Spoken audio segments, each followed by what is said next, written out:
Bonjour à tous, ce jeudi, les C2 et les kayak dames disputaient leur deuxième course et on commence cet Objectif Londres Le Mag avec l'image du jour car on connaît un premier bateau sélectionné pour les Jeux Olympiques de Londres.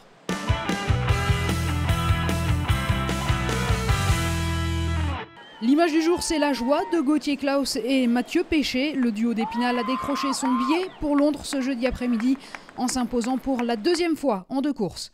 Sans trembler, solides dans leur navigation, les champions d'Europe 2008 et 2007 chez les moins de 23 ans ont réalisé la course idéale.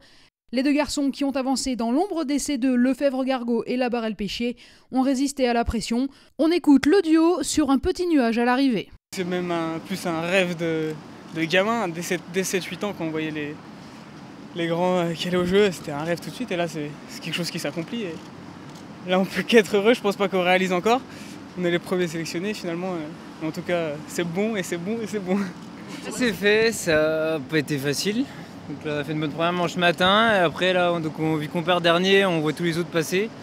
On entend les temps qu'ils font, on voit les beaux passages. Et donc ça, il y a une pression supplémentaire. Et ben voilà, ça passe quoi. C'est bon quand même. C'est bon.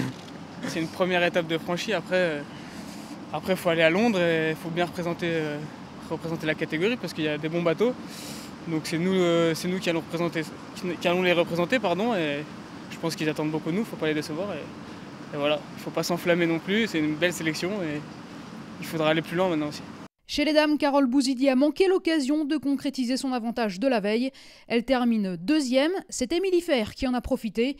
En retrouvant sa navigation et en se libérant, elle gagne cette deuxième course et se rassure. Tout se jouera donc entre ces deux jeunes filles samedi lors de l'ultime course. On retrouve Émilie Fer soulagée après sa course. Du soulagement, oui et non, parce que c'est pas fait. Mais en tout cas, ouais, réussi à pas lâcher et il a fallu que je me mette encore une fois en difficulté pour y aller.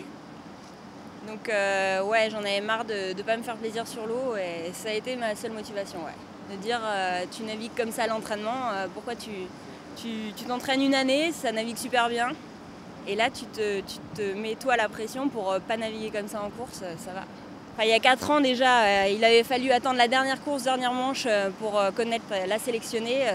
Je savais que tout n'était pas fini, sauf si Carole Bouzidi gagnait aujourd'hui, ouais.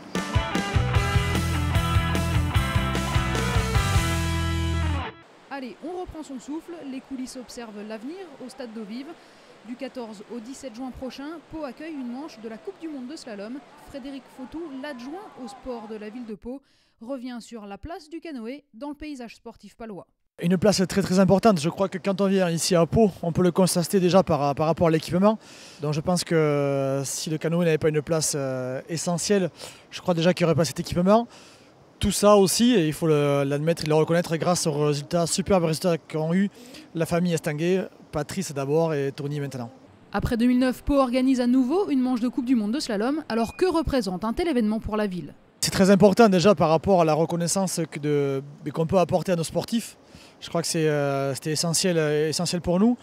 Ensuite, parce que l'équipe de France de canoë y est à l'année. Elle s'entraîne, disons, le Pôle de France vit ici à l'année.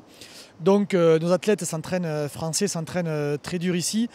Et par rapport à la reconnaissance que peut apporter une épreuve mondiale, donc en 2009 une Coupe du Monde, en 2010 2012 une nouvelle Coupe du Monde, c'est pour aussi la promotion du territoire qu'on fait via le sport. Donc un événement mondial, c'est quelque chose de très fort pour nous.